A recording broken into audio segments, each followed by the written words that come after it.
Thank you. So thanks for having our paper on this program. This is joint with Chris and Andre, who are both here, I think, and also happy to answer questions. So this is a paper about the trade elasticity, and as such, I guess it doesn't really need very much motivation in this audience. As we know, this parameter is a central parameter in international economics. It matters both in trade, where it matters in quantitative trade models to assess the size of the wealth that gains from trade, but it also matters in international macro, where we need to know what this parameter is to understand how shocks transmit across countries. So given its importance, it's not very surprising that there are a large range of approaches to estimating this parameter. Prominently, a number of estimation strategies are based on the gravity equation, which, just introducing some notation as I go, relates trade flows, X, between countries I and J, to multilateral resistance terms that are source country and destination country specific, but not bilateral, and then iceberg trade costs, phi I, J, T, which are bilateral, raised to the power of theta, which is the trade elasticity. So a common assumption that people make when using the gravity equation to estimate the trade elasticity is that these iceberg trade costs are multiplicative in ad valorem tariffs, tau, and non-tariff barriers, kappa, and then they treat tariff variation as exogenous. So this can be problematic, and I'm going to talk about why this might be problematic in quite some detail. But okay, so it's telling me my internet connection is unstable. I don't know. I'm assuming you can hear me, but I don't know why that is. It shouldn't be because I'm at the university, but hopefully it's. So anyway, so we typically treat tariff variation as exogenous, and that can be problematic. Another issue that arises when using this equation to estimate the trade elasticity is that different studies use either a log levels estimation or a single time difference, but don't explicitly make a distinction between the short and the long run when estimating elasticity. And that makes it very hard to reconcile estimates from different studies with each other, and also results in us having a wide range of estimates of this trade elasticity. So what we're going to do in this paper is propose a new method that we can use to estimate the elasticity in an internally consistent manner at different horizons, while also addressing the issue of the endogeneity of tariffs, or the potential endogeneity of tariffs. So in more detail, the first step we're going to do, or the first contribution we're going to make, is to tackle the endogeneity of tariff changes. And we're going to do this in two ways. So the first thing we're going to do is introduce a new instrument, and our instrument is going to rely on the institutional framework of the WTO, and that is the most favored nation principle. And the idea here is that when a country changes its MFN tariffs, this MFN tariff change is going to apply to all trade partners with whom it trades on WTO terms. So our treatment group is going to be partner countries who face MFN tariffs in both periods T and T-1, and this MFN tariff is changing. And we're going to compare the imports from those countries affected by this MFN tariff change to a control group that consists of countries that are not impacted by this MFN tariff change. And these are countries who, because they have preferential or regional trade agreements or are outside the WTO, are not facing these MFN tariffs.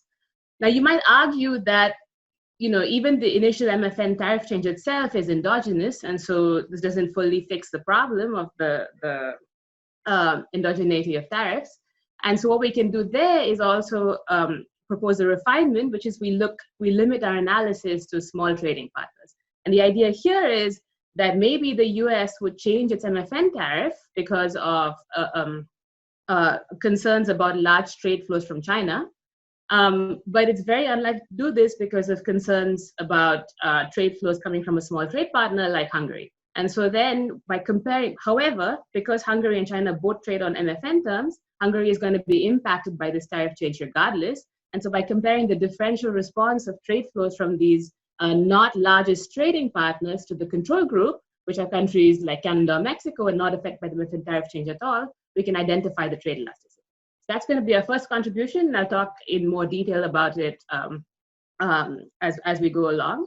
The second thing we're going to do is also address the fixed effects, expanded set of fixed effects that are used in the gravity specification.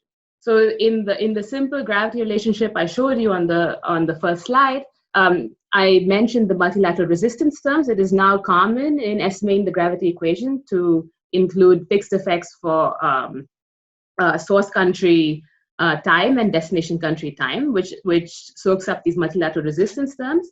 But we're going to also add to this bilateral country product fixed effects. So we're going to show that this actually matters a lot for the estimates. And the reason we're going to argue these fixed effects should be used in the gravity estimation is that they soak up unobserved bilateral gravity variables and bilateral phase shocks. So these are very plausibly correlated with the tariffs and create limit variables bias, which we can mitigate by expanding set of fixed effects. That's the second thing we're going to do. The second aspect of our estimation is going to be that we estimate the trade elasticity in an internally consistent manner at multiple horizons. So we take the dynamics very seriously. And this is because the elasticity of interest to international business cycle models or macro is often a more short-run elasticity and not the long-run elasticity that is of interest to static trade models. So we're going to make an explicit distinction between the short and long run.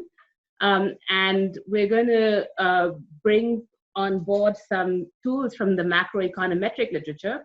And these are local projections. So this is going to help us estimate the trade elasticity at different horizons. But when we have our estimates at hand, we're then going to do some quantification exercises. And given the motivation, the natural quantification, of course, from the point of view of a trade audience, is to assess the gains from trade. We know the gains from trade are impacted by the trade elasticity in a large class of quantitative trade models. So we're going to also calculate the gains from trade by when we use our estimates. And then given the unfortunate situation we find ourselves in at this point, and the discussions about, decreasing globalization, we're also going to assess what the welfare losses would be with our estimates if there's a permanent decline in openness post this pandemic. In terms of the short run, we also have a quantification exercise that addresses how you might obtain these time-varying elasticities as we find with our estimates.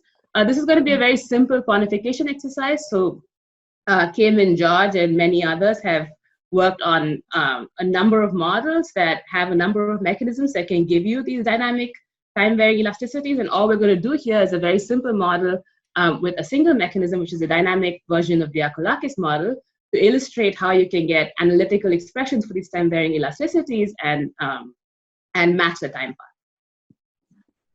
Okay, so a summary of our results. We're going to find that trade elasticities are significantly different across horizons, and they increase over time. A year after impact, which we consider a short-run elasticity, we find an estimate of about 0.7, so very low.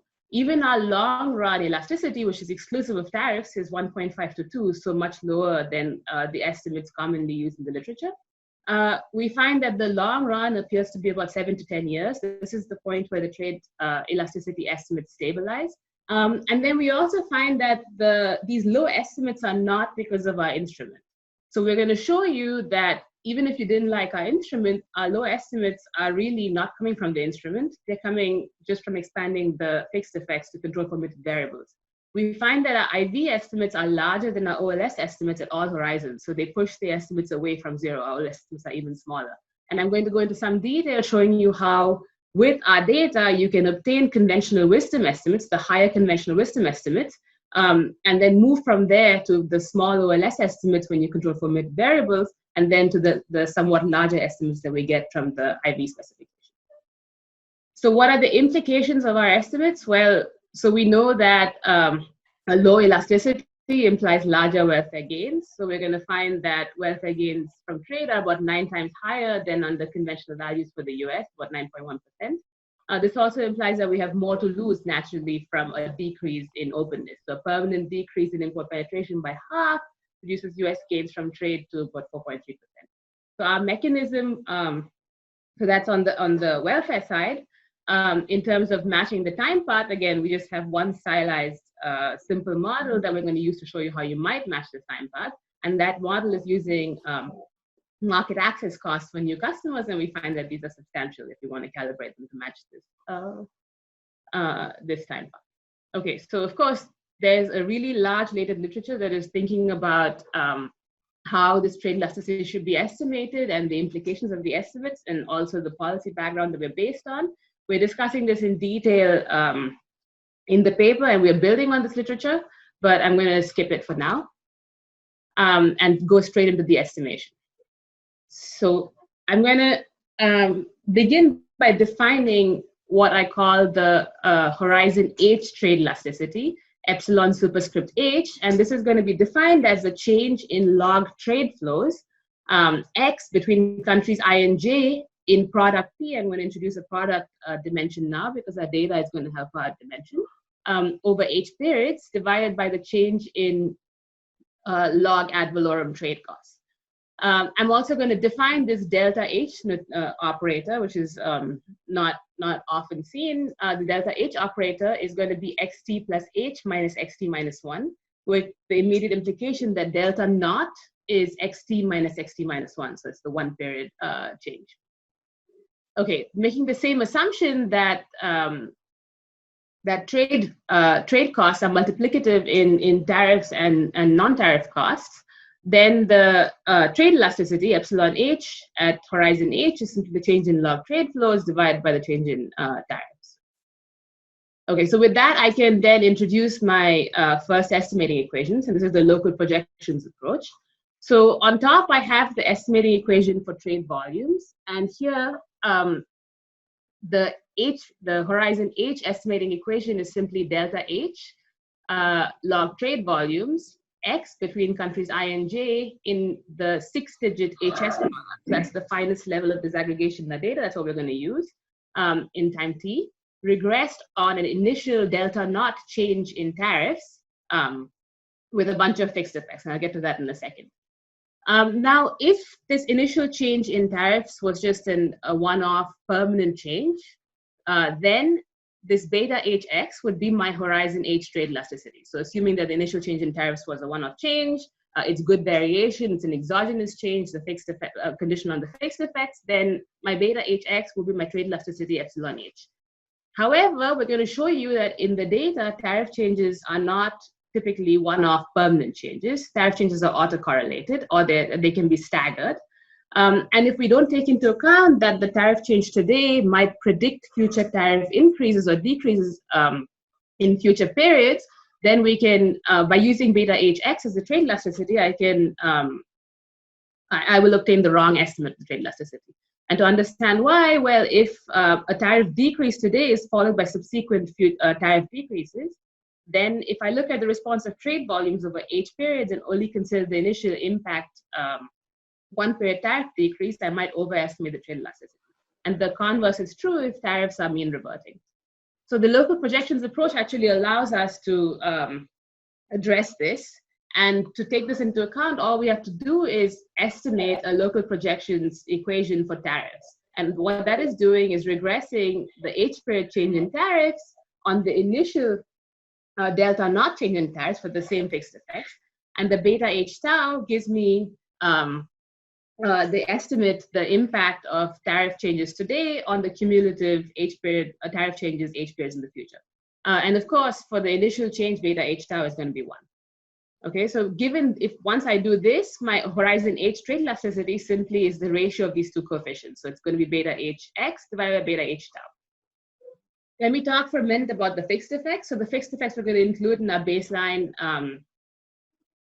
specification are country product time fixed effects, both for the source country and the destination country. So these are the standard multilateral fixed effects, with the caveat that we're running a different specification. So they're soaking up time varying country product specific demand and supply shocks.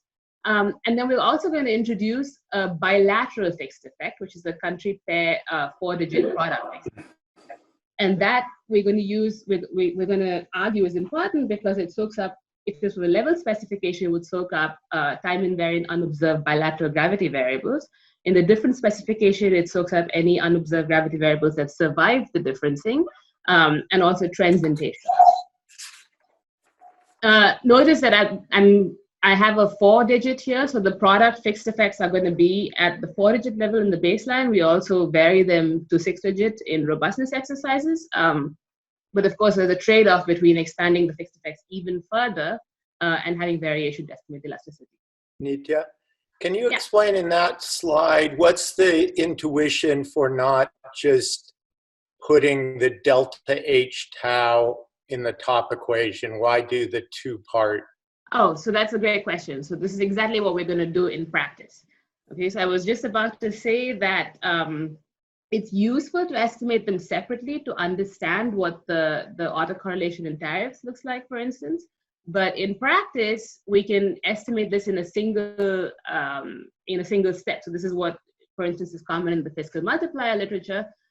We can regress the delta H change in log trade flows on the delta H tau, the change in tariffs, with the same fixed effects. And then, assuming condition on the fixed effects, I can use all tariff variation, and it's all good variation. I'm going to instrument that delta H tau with the initial period change in tariffs. Okay, and so this is 2-stage least squares. We're not going to claim this is really an IV. This is 2-stage least squares, and I'm going to call it my OLS estimates. So this is literally using all initial tariff variation. And then in a single step, I get epsilon H, which is the OLS estimate of the trade elasticity. The advantage of doing it in a single step is you also get the correct standard errors. So that's going to be what we're going to do in practice. However, we're also going to look at these specifications, and they're going to be useful when I later come back and talk about the long-run trade elasticity. So I'll get to that later in the talk. Does that answer the question? I guess so. Okay. So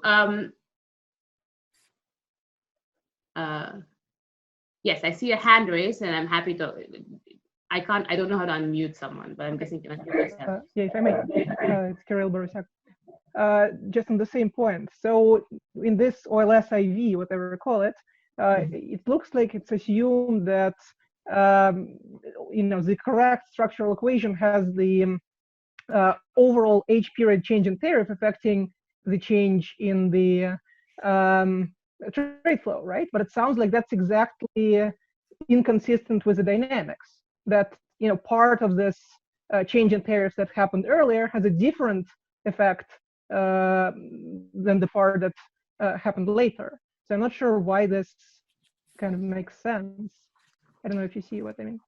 I'm not entirely certain, but the object we're trying to estimate is exactly what we're defining here. So there's an H period change in log trade flows and an H period change in tariffs, and the shock, the initial impulse is a change in tariffs, and that initial impulse can predict future changes in tariffs.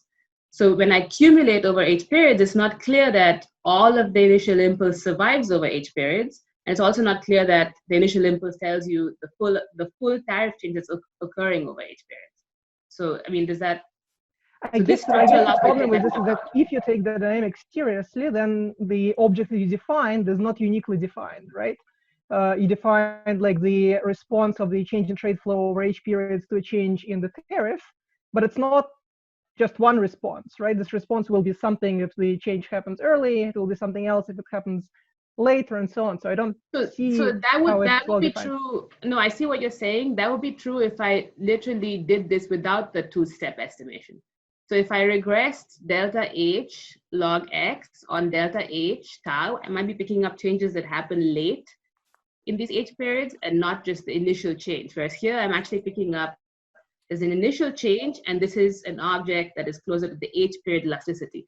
I'm going to show you, maybe we can talk about it a little bit more when I show you some of the theory that would give me this this equation. Okay, but I think that we are trying very hard really to take the dynamics very seriously. So we really want the H period response to a shock, and I can even show you how we convert this into the H period response to a permanent one-off shock that happens on impact. Okay, so that aside, my OLS estimation, which is really two-stage least squares, is using all initial tariff variation. And then we're going to argue that it's not a good idea to use all tariff variation because tariff changes are likely endogenous. And so I can also address that. If I had some plausibly exogenous tariff variation, I could instead instrument this H-period tariff change with an initial plausibly exogenous tariff shock, which I'm going to call tau instrument. And then what I get is the trade elasticity, which I'm going to call my ID estimate, epsilon H at horizon H. And also, of course, I get the correct standards. Okay, I see another hand raised. I'm happy for people to just interrupt me like it was a seminar. So just go for it. I don't know how to. Sorry, just trying to be polite. No, thank you. I appreciate that. Yeah. So this is very interesting to me, but I'm curious if you are estimating industry by industry or if you're pooling across the different industries. So in our baseline, we're going to pool across industries, but I'm also going to show you some sectoral estimates. So we do both.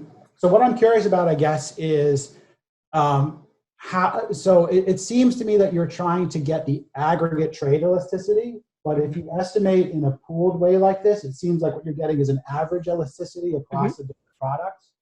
So I'm wondering if you've also tried estimating industry by industry and then aggregating using some sort of weighting scheme.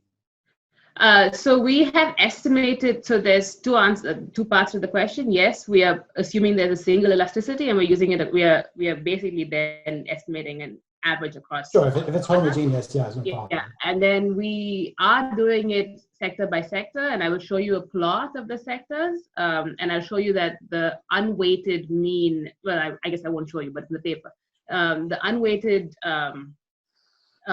mean and median are pretty similar to what we're getting over here. Whether we've actually weighted it up, and no, we haven't done that, but we could. There may also be a clever way to use the aggregation properties of PPML in this context, because PPML coefficients can often be interpreted as both an average and an aggregate elasticity. Okay, yeah, we haven't done that. That's something we can look into, but we haven't. Yeah, there's some papers by Scott French on this topic. Thank you. Yeah, we can look into that. We haven't actually tried to go from the sectoral to the aggregate. Okay. Okay. So now those are the estimating equations, and let me now make the case for why we think we should not just be using all tariff variation. So we're going to argue that tariff changes are likely endogenous. Maybe I don't have to make this case in great detail, but it seems it's something that we want to just highlight, that you might expect that tariffs are lower precisely where large trade flows are expected. In fact, preferential and regional trade agreements are often between large trading partners at those lower tariffs. There are also plenty of other examples. Tariffs are raised and lowered for business cycle-related reasons. We see in the data that Turkey raises and lowers tariffs around its financial crisis. Argentina does the same thing. And even in the context of the US-China trade war, we see that, while the US and China are raising tariffs on each other, China is retaliating with raised tariffs on the US. China was also perhaps trying to offset some of the impact of these raised tariffs by reducing its MFN tariffs, affecting all other MFN trading partners. So it's very hard when you look at the actual tariff variation in the data to try to find some good, clean variation that we can use as an exogenous change in tariffs. The implications of what we are saying really are simply that, at the very least, you need the richest possible set of fixed effects to soak up business cycles, to soak up possibly partner-specific variation like tastes that might affect the tariffs and the tariff changes. But even with the fixed effects, tariff changes could still be endogenous. So even with the richest set of fixed effects you have, there could still be an endogeneity concern. So we have here a plot that so this is from Chad Bound. This is a plot showing you an illustration of actual tariff changes in the data. So you can see during the US-China trade war, China is raising tariffs on the US. This is the red line in steps throughout 2018 and 2019. And in the meanwhile, it's decreasing MFN tariffs on over 3,000 products, which is affecting other countries. Okay, so it's not clear how best to isolate good variation from this example. Okay, so we're going to say that given that tariff changes in the data are happening for all kinds of reasons, we need to think very carefully about how to get good variation. The problem is that exogenous shocks to tariffs are very hard to find. Okay, as I already mentioned, trade agreements are typically between very large trading partners, so you might precisely have the issue of reverse causality. So the insight that we're going to bring on the table here is that the WTO most favored nation principle can provide a basis for an instrument. So just a little bit of institutional background. The most favored nation, or MFN bounds, are maximum product level tariffs that are set for by country when a country exceeds into the WTO. So it's a written WTO accession treaty and changed very, very infrequently. Also in the accession treaty is the fraction of products that a country agrees will be covered by these bounds. For most developed countries like the US and then large countries like China, 100% of products are covered by bounds. But there are also countries that have a smaller fraction of their products covered by bounds. For instance, India only has 70% of its products covered by bounds. And these bounds are country and product specific. Another thing to note is that these bounds are exactly that. They are really maximum product level tariffs that are country specific. Countries are legally free to vary their actually applied MFN tariffs below the bounds. And they actually do vary their MFN tariffs below the bounds. The only criteria here is that this MFN tariff has to apply to every single trade partner that you trade with on WTO terms. Okay, and we see plenty of variation in the MFN tariffs below the bounds.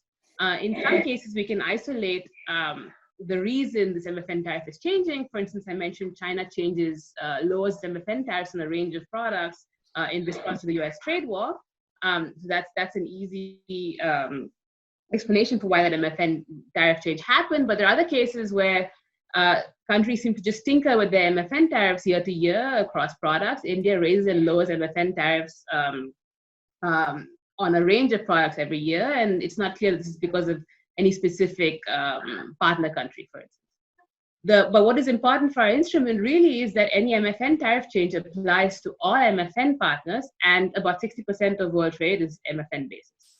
So we're gonna use this to build our instrument, and the baseline instrument is going to be a 1 period T to T-1 change in the applied MFN tariff that country I is applying against all trade partner countries J that trade on MFN terms, interact with a bunch of indicators. And the indicators basically select on partner countries that are facing this applied MFN tariff in both periods T and T-1.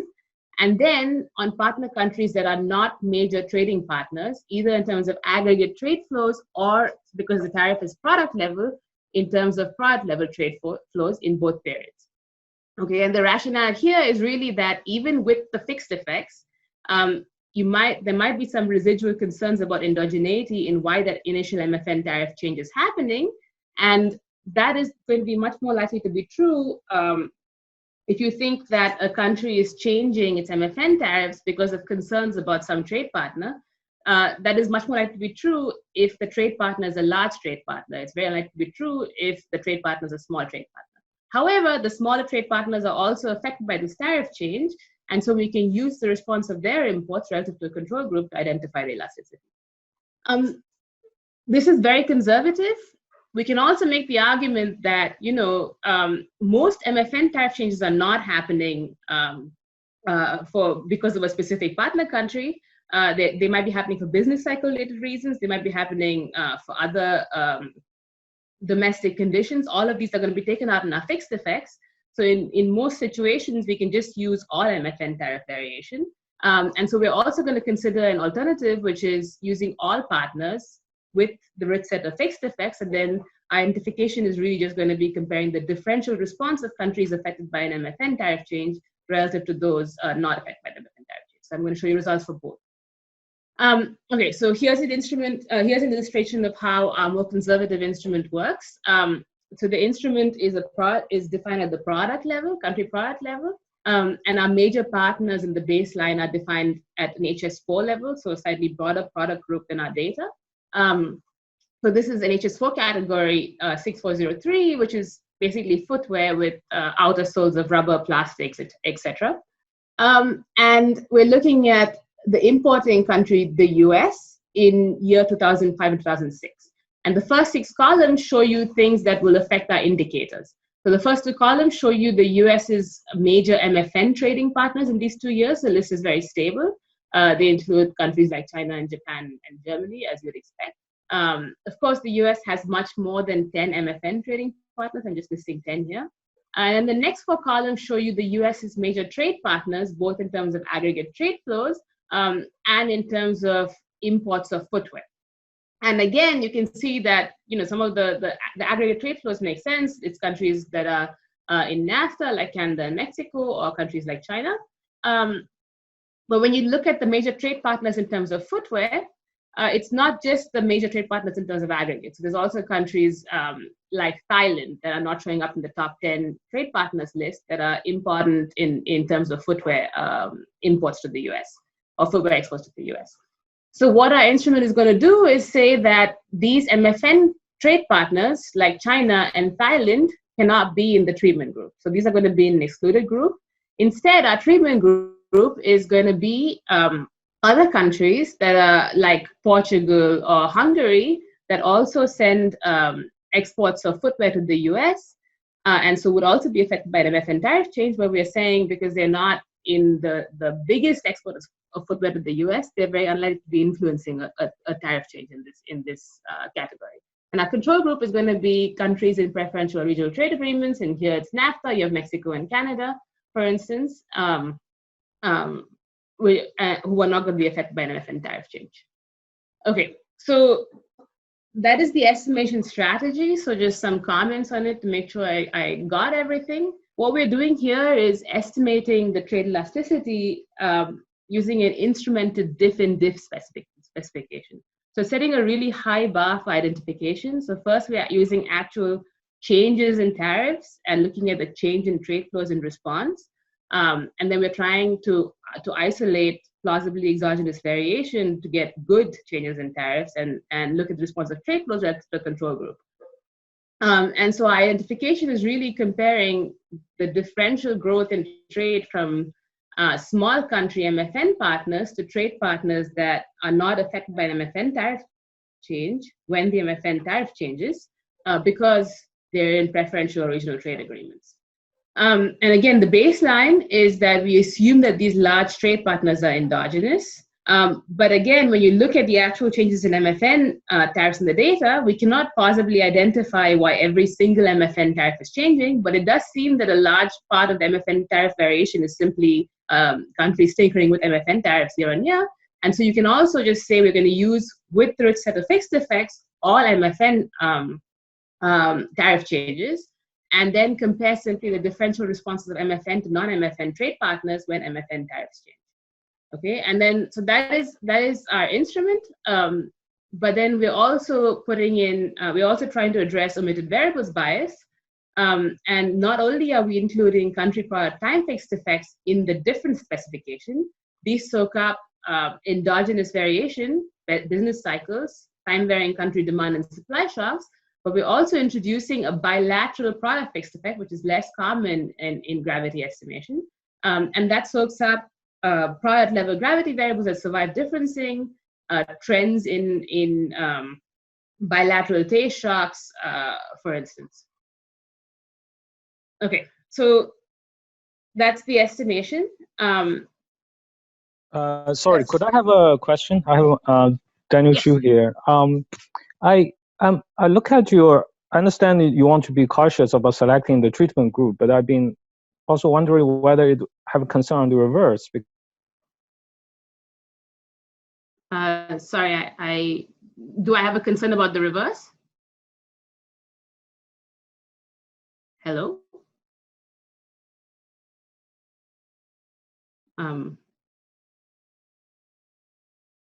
Yeah, Daniel had some problems with his internet last week, so he may have just dropped out. We can. I mean, I can. Okay, so I think he might be chatting. Well, if he's chatting, then Chris and Andre can answer in more detail. But I think we're not. So the control group is simply. Okay, I'm not quite sure I fully understand the question, so maybe. we're not, in the baseline, we are selecting, so we cannot possibly, we cannot possibly identify the reason for every single tariff change in the data. I'm going to show you the data. We're going to have a panel that is all trade worldwide, basically, for 22 years. But what we can do is say that if there's residual endogeneity, given the fixed effects, it is most likely going to be because of a large trade partner. The definition of a large trade partner is subjective. We do robustness with respect to that. But we are also quite comfortable with the alternative, which is where we're doing no selection of who is treated and simply using all tariff variation. We think even that is not all MFN tariff changes. We think even that is an improvement over estimation that simply uses all tariff variation without actually thinking carefully about the differential risk without setting up the control group, which is countries that are not affected by the MFN tariff changes. I'm not sure if this was the actual question, but I think I'm just going to continue. Okay, so let me talk about the data. The data we're using comes from Comtrade. It's a 22-year panel. We're using the Baki version of Comtrade, which combines importer and exporter reports. This is useful because it ends up in a data set that is much cleaner. We're going to have HS6 level data. I already mentioned that. And because we're interested in dynamics, we have to be very careful about how we treat the data. Our data covers a number of HS6 revisions, and we don't want to have sort of spurious aggregations where we just average tariffs or split them because product was split across revisions. So what we're going to instead do is focus on unique mappings between pairs of revisions, so we avoid averaging. That also means that we can't really do a 22-year trade elasticity estimate. When we do 10 years, we already need a one-to-one mapping in 2 revisions on average. So we end up with fewer observations. So 10 years is the longest estimate we're going to do. The tariff data comes from trains, and we're using the simple average of applied tariffs. We are dropping specific tariffs, and we're using MFN and non-MFN tariff information. Okay, so let me show you some patterns in tariff changes. So the top panel is showing you all tariff changes, and the bottom panel is showing you the treatment and control groups. And the left is showing you unconditional, including 0 changes, and the right is without zeros. And what you can see immediately is most tariff changes, most periods, there are no tariff changes. So zeros are the most dominant part of the data on the tariff side. But even if I exclude zeros, then we see both positive and negative tariff changes in the data. I want to also mention that we are conditioning on a tariff change for the treatment group. We're not actually conditioning on no tariff change for the control group. There are some tariff changes in the control group. And so we have a robustness exercise where we also constrain the control group to have 0 tariff changes. Okay, I mentioned that we want the local projections in tariffs to take into account the fact that tariffs might be autocorrelated, and that was because that's what we actually see in the data. We see mean reversion in tariffs. A tariff increase is usually followed by a tariff decrease. Here I've normalized the initial change to 1. Okay, so with that, I can show you some results.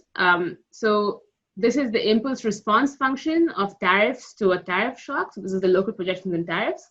So the initial period, there's a unit change, and then it mean reverts slightly, which is unsurprising given the autocorrelation that we saw before, and about 0.8 survives in the long run. You will notice also there's a small pre-trend. This is something that we would expect here, and this is again because tariffs are autocorrelated and we're conditioning on a tariff change for the treatment group, and the control group in most cases does not have a tariff change. So there's going to be a differential negative here, so we're going to use pre-trend controls for robustness. Turning to the local projections of trade flows, however, we don't see any pre-trend. So trade flows increase on impact, and then the impact in trade flows builds slowly and stabilizes about year 7 to 10.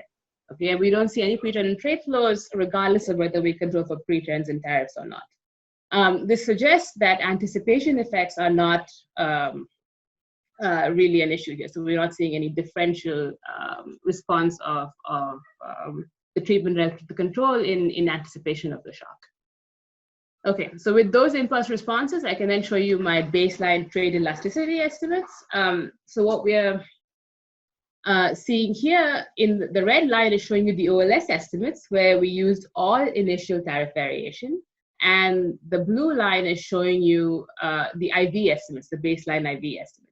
And what you can see is, ignoring year 0, after all years 1 through 10, the IV is actually bigger than the OLS estimates. The IV estimates start at about 0.7, and then they build slowly over time and stabilize between year 7 and 10.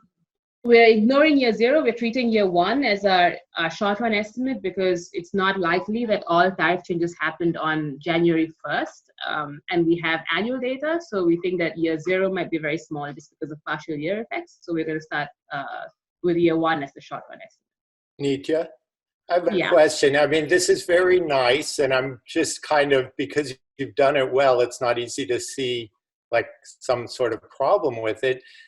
But it is sort of striking that the long run is so small. Mm-hmm. And I was thinking back to, Tim Keogh was always saying the puzzle was how come trade went up so much after NAFTA. And so that gave me 2 possible explanations. Is NAFTA was a very permanent kind of change. Everybody knew it was permanent. Maybe it's a bit like the shot type of analysis, where kind of locking things in really makes a difference rather than these more maybe temporary changes in MFN. And then the other was, is it by putting in the fixed effects by country product, are you removing the possibility that in the long run, a lot of the effect is new products coming in from new trading partners that you're sort of excluding by the specification? So anyway, I just wanted to throw those out there. No, thank you. That's great. So there's multiple parts to this. The first thing I will say is we are going to move from these estimates to the estimates that these imply for a permanent shock. So if you think of NAFTA as being a permanent shock, we're going to be able to calculate the trade elasticity with respect to a permanent shock, and that's also going to be low. I'm going to show you why it is low. It is low precisely because we are soaking up these country pair product fixed effects. So one argument would be that NAFTA lowered tariffs in areas where trade flows were going to be big anyway. So there was reverse causality, which is why we estimated large trade elasticity. The second argument which you made, which we are not showing you, which we are not accounting for here, is an extensive margin in products. So we are focusing, what I'm showing you here, these are intensive margin estimates. These are for products that exist throughout the 10 years of the estimation horizon, right? So we're not allowing for a product entry extensive margin. In the paper, we do actually have an extensive margin application, where we can do a product level extensive margin. We find even lower elasticities, but we're not taking that, we don't want to overstate that, and that's because we're using this panel of global data, and there's lots of zeros that just stay zeros, and so we think that we might be finding a lower elasticity when we account for the extensive margin because of that. So that I think that yes, if you think of product entry, that would mean that the extensive margin would be bigger, definitely. Okay, so but I'm going to do a small detour and talk about the sectoral estimates, and then go back to Stan's question and show you exactly why we get the low elasticities. So going back to an earlier question, we do actually, so this is HS6 level data. We cannot estimate HS6 level elasticities because our instrument is really relying on these MFN tariff change relative control group, and we don't have enough variation to do this for every single HS6 product. But we do it for HS sections. There are 21 HS sections which are consistent across countries. Even there's not enough variation for all of them, so we have to group some of them into one aggregate section. But we do it for 10 sections in the end. And you can see that even there's quite a bit of heterogeneity, but the pattern that they're small and relatively close together in the short run and then fan out over the long run is still there. HS sections have higher elasticities. These are things like footwear and textiles, and some like cement have low elasticities throughout. Okay, now going back to the I guess the most important question, which is why do we get such low numbers? So here, this table is really trying to illustrate why these numbers are low. And again, it's not because of our instrument.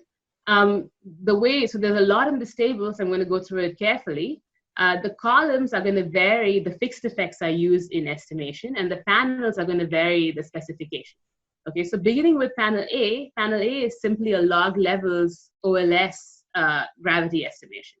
Okay, so this would be probably closest to what was often done in the data in previous work.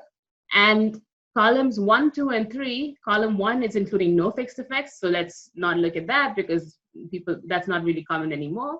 But columns 2 and 3 are including versions of common multilateral resistance terms. So column 2 has importer and exporter fixed effects, and column 3 has importer product year and exporter product year fixed effects. This will probably be the most common multilateral resistance term.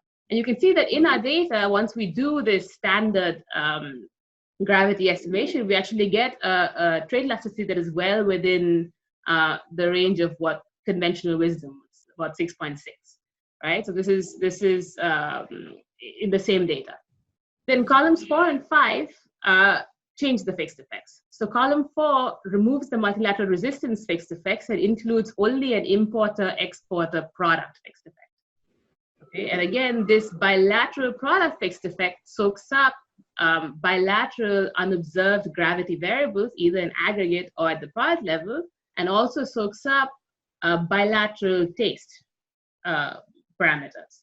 Okay, and then column 5, which is our preferred set of fixed effects, includes both the multilateral resistance fixed effects and this bilateral product fixed effect. And if you compare column 3 to column 5, that is really comparing the difference in the trade elasticity estimate when you use the standard multilateral resistance fixed effects, and then when you add this bilateral product level fixed effect.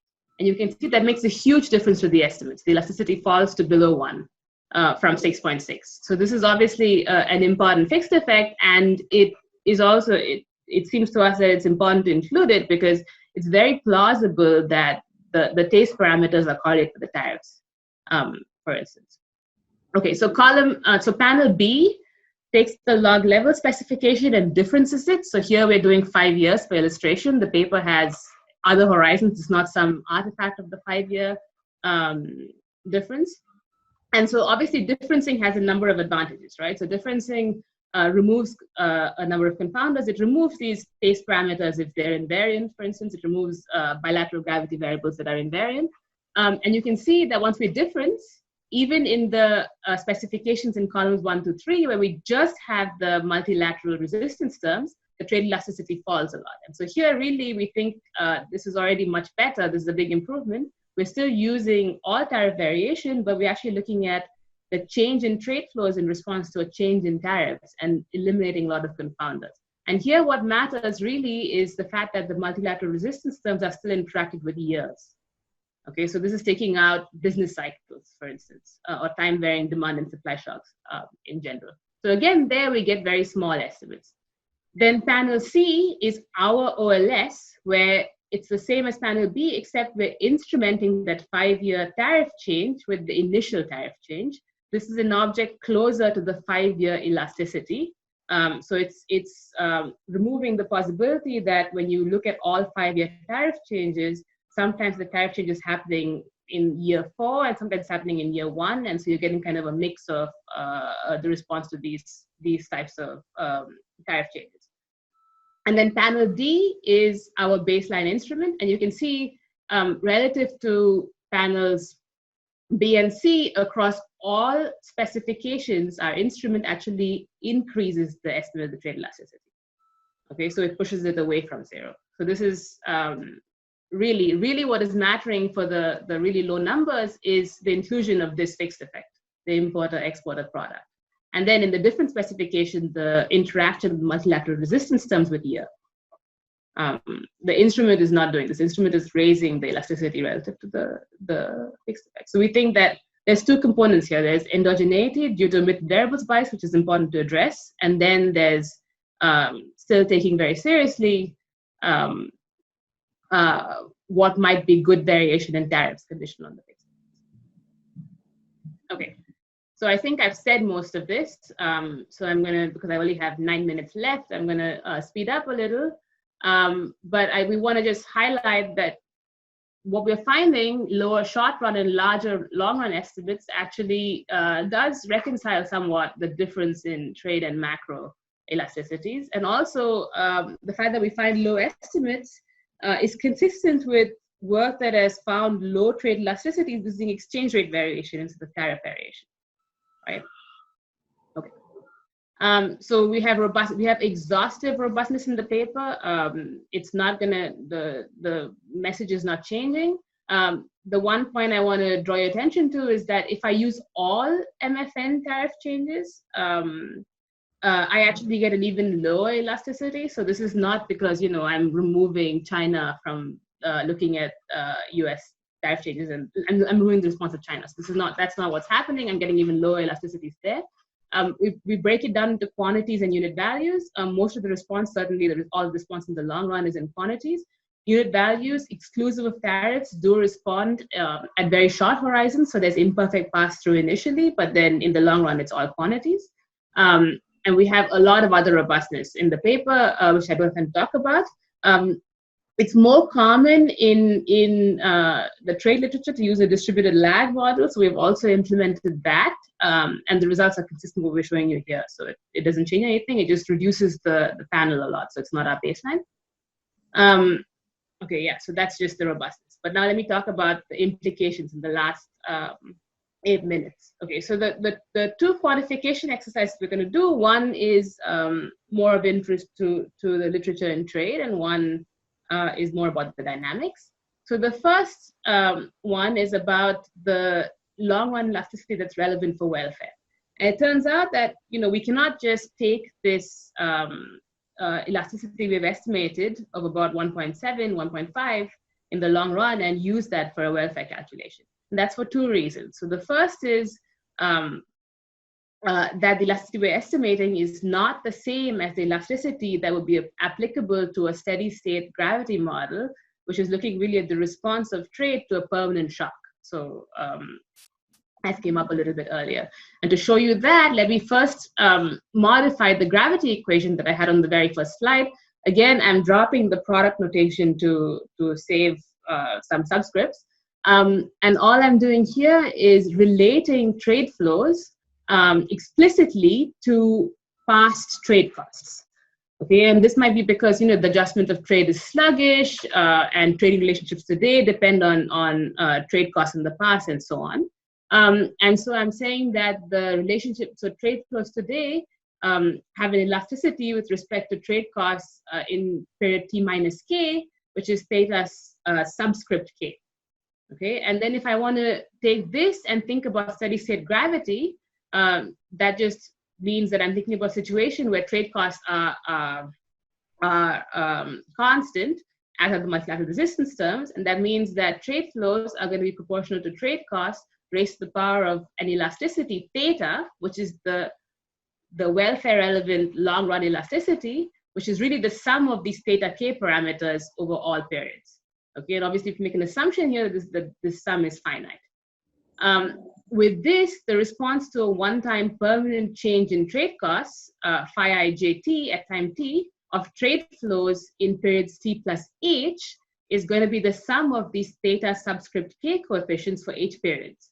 Okay, and that sum I'm going to call theta superscript h, and as h tends to infinity, that becomes the long-run trade elasticity. Now, in general, our estimated trade elasticity at horizon h, which I was calling epsilon h, is not going to be equal to theta h. Okay, and this is for two reasons. So the first is our estimation allows for autocorrelation and non-permanent tariff shocks. Okay, so the estimates we get of epsilon h take into account the actual pattern of tariff changes in the data, and we saw that tariff changes are autocorrelated, not permanent. So we need to convert these estimates into those that would apply if tariff changes were permanent. And the details are in the paper, but the intuition is really that we can use the observed elasticity estimates together with the estimated coefficients of the tariff response to the initial impulse in tariffs, the beta H taus, to back out the trade elasticities, the theta H's, which would be the H period elasticity with respect to a permanent shock. Okay, so given we know how tariffs are responding to themselves, and we know what the trade elasticity we estimate given that responses, we can convert that into what would apply if tariffs had a permanent shock. The second issue is that, I mentioned this very briefly earlier, theoretical gravity is relating spending by agents inclusive of tariffs to trade costs. And because of our data, we are estimating a tariff exclusive elasticity. Okay, so we can, that is easy to address. We can do this in 2 steps. So the first thing is we calculate theta H for all horizons from our estimates of epsilon H and the coefficients on the local projections of tariffs. The longest horizon we have is 10 years. So we're going to use, out of necessity, theta 10 as the long run tariff exclusive elasticity. And then we can calculate the long run welfare relevant elasticity, which is theta 10 minus 1, which is going to be about 0.6. So it's very low. Okay, I'm going to put in a small caveat these numbers, and we are still doing very minor things with the data. So these final numbers will change a little bit, but so far they have been not changed very much. So it's like a few, I mean, very, very tiny changes, but about 0.6. Okay, so what does that mean for gains from trade? Well, we know that if the elasticity is low, gains from trade are large. And with conventional estimates of elasticity, the gains from trade were very small.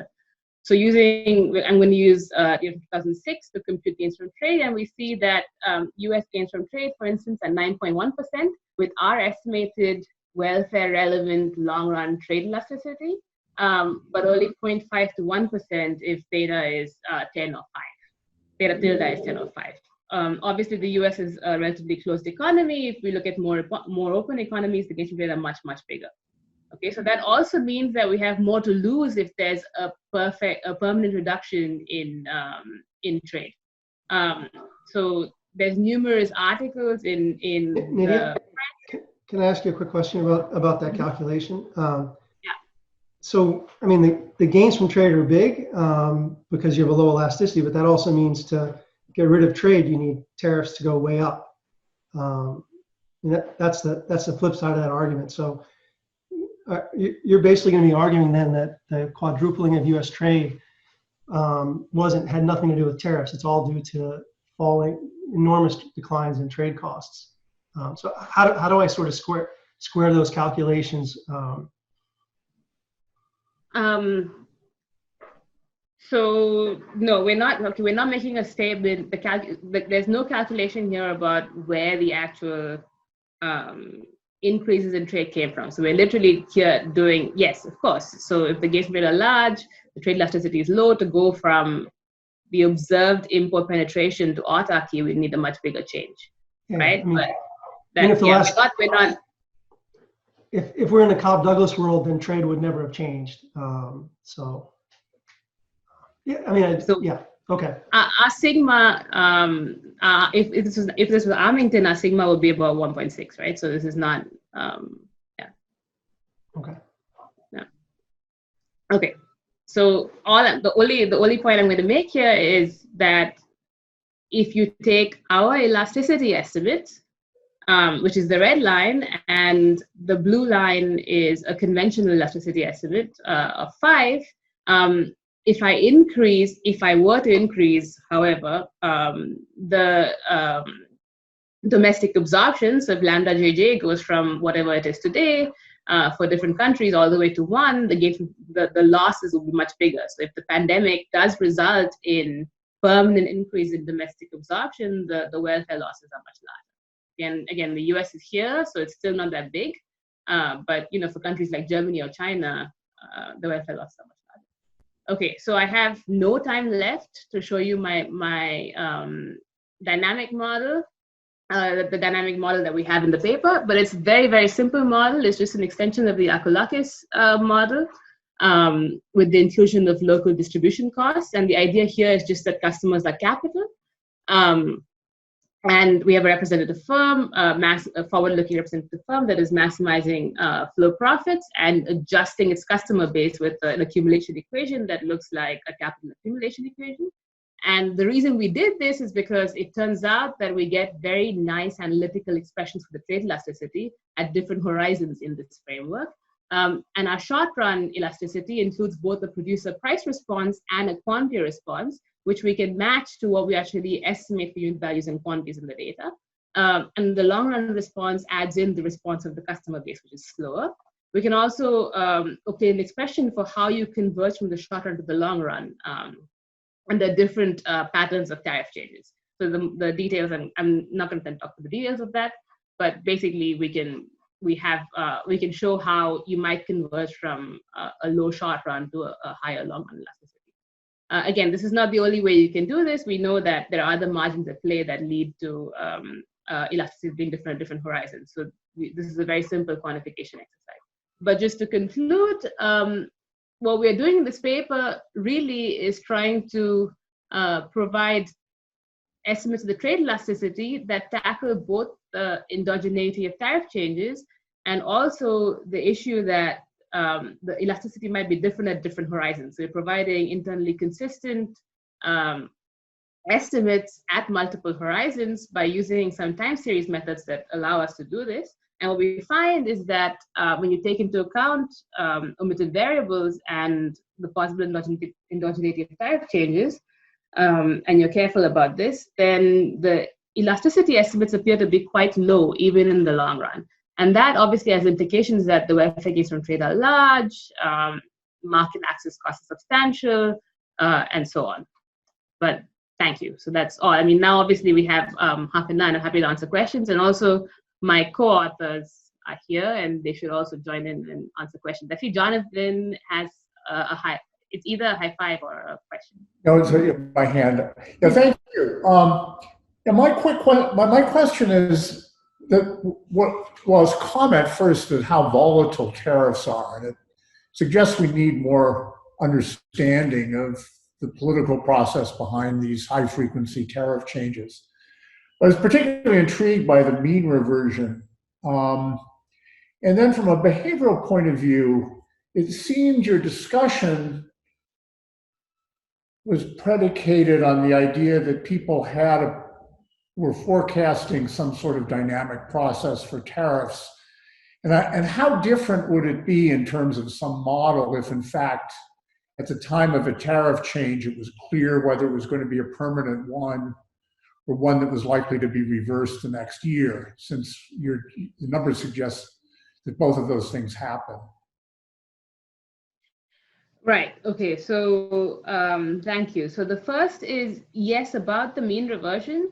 This is coming from situations like the one I briefly mentioned for India, which is that countries appear to just tinker with their MFN tariffs. So they go up one year and they go back down the next year. And we see that happening actually quite frequently in the data. So that when we think about like instances where tariffs change, we're kind of drawn to thinking about big events like NAFTA or the US-China trade war, but a lot of the variation is simply tariffs going up and down. And it's not easy to isolate why this is happening. They just seem to adjust them a little bit. Sometimes for business cycle related reasons, but sometimes just for no reason that we could identify. And we have asked about this, and there does not seem to be, I mean, you can sometimes find examples in newspapers of why this is happening, but there's no clear reason that India is adjusting a bunch of tariffs up and down all the time. So that is the autocorrelation. About your second question, so our estimation our estimates conditional on the pattern that we actually see in the data. So yes, they are estimates related to the autocorrelation we actually see in the data. But the way I would think about it is, if agents know it's a permanent tariff shock, then the response should be what we are estimating as the long run, the permanent, the elasticity with respect to a permanent tariff shock. So we can convert these estimates into what would apply if the shock was permanent. So there's no reason that would not be the elasticity.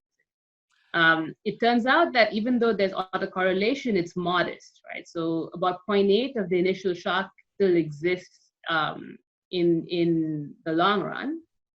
So that's why our permanent shock elasticity is not very different from our actual long run elasticity. Because I have a suggestion which might be useful. So, especially in Latin America, a lot of the free trade areas or preferential trade areas are done under the enabling clause. So, because of that, there's a time horizon during which the tariffs are going to go down. And this might be something that you could use to disentangle the short run from the long run, given expectations, because this is all written down in the treaty itself. Okay. So you might want to look at tariff decreases that were part of this kind of an arrangement and see if it fits your model. Okay, yeah, no, we can look at that. So but these will be preferential, not MFN, right? They are preferential treatments. Okay, yeah, no, definitely we could look at that. Chris, did you want to say something? Yes, I wanted to go back to Jonathan's question. And can you just go up, I think, 1 or 2 slides? So yes, if you have a model that actually has micro foundations and is forward-looking, we have to specify the expected path of future tariff changes. And so if you go 1 slide down, so here we have actually talked this model out for 2 different assumptions. And the first assumption is that that's the red line, that the tariff is initially, it moves, and then after 1 period, it moves to a different level and then stays constant from there on forward. So that is one assumption we've tested, and another one is just an AR1 process. And as you can see on the right-hand side, the dynamic response actually looks very similar. And it's also the case that the permanent trade elasticity is similar. So we think that those were 2 reasonable assumptions to stick into this model. In general, yes, of course. So the expectations matter, and I'm not sure we know a lot about what firms believe about future tariff changes.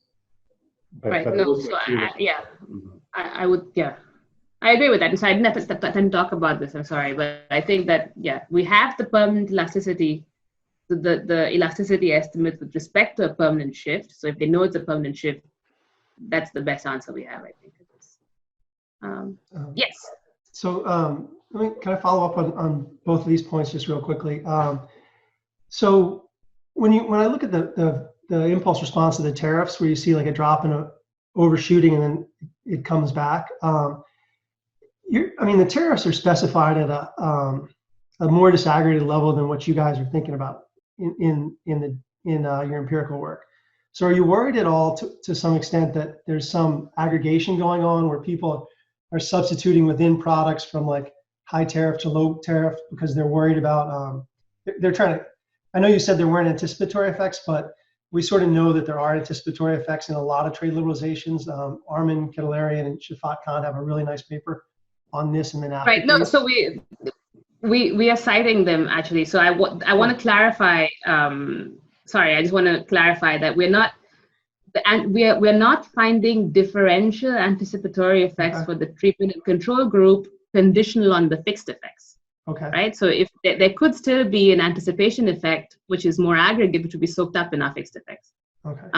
So that is the statement. I was maybe not careful when I said it. No, I would add to this. But about the aggregation of tariffs, so that's exactly, it's to avoid aggregating tariffs that we focus on these time-consistent, unique mappings of products. Okay. For the US, tariffs are specified occasionally at a level that is finer than HS6. Yep. But most countries, and Chris knows more about this, most countries are actually specifying tariff lines as HS6. So this is really the most disaggregate that the tariffs are specified at.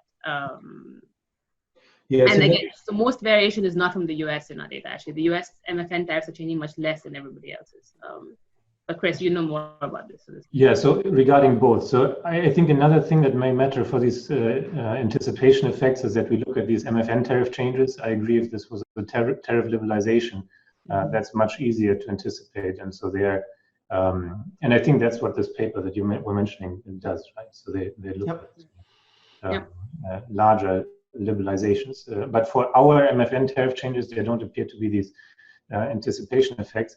And then regarding the aggregation issue, this is actually one thing we took very seriously, and Peter Morrow sent a private chat about this earlier. So we try to avoid any sort of averaging that could give rise to some sort of distorted signal on the right-hand side. So how do we do that? For instance, we drop specific tariffs or trade flows which are partially subject to specific tariffs. You could imagine that you were introducing some sort of measurement error on the right-hand side. The data comes at the HS6 level. This is the most detailed level for which we can get this broad coverage. Sometimes tariffs are set at more detailed levels. We have checked that approximately 80% of observations have a standard deviation of 0 within this HS6 category, which means that at the more detailed level, there's no different tariffs for all these. We haven't done that yet, but we can do a robustness check where we analyze only observations for which literally the standard deviation is 0, and we should probably do that. But to the extent that we can, we've taken this as seriously as the data allow us, because we fully agree that that could be an issue. Yes, there are hands raised, and I'm happy for anyone to. Yeah. I don't. So it says 2 hands, but please just go ahead and unmute. Yeah. So it's more of a comment about the identification. I've mentioned it earlier as well, but are you worried about identifying the trade response of small trade? So the identification here is coming from how Slovakia responds to changes in tariffs that's coming from US-China trade war. Are you worried about these structural differences in these countries which may make these elasticities not policy or counterfactual relevant? So the assumption is that there's one trade elasticity, which is what we are obtaining. But yes, I take your point that it could be different, that there could be heterogeneity based on size, and that's exactly why we have this alternative instrument where we use all trade partners, where we don't restrict to major trade partners.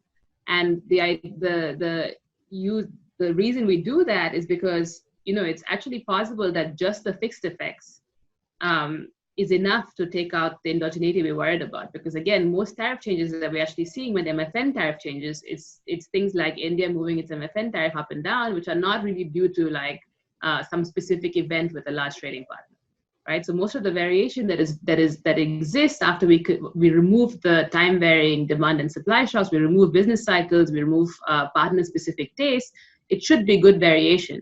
So our all partners instrument can account for this. And we actually find even lower elasticities there. It's not that we find higher elasticity there. Okay.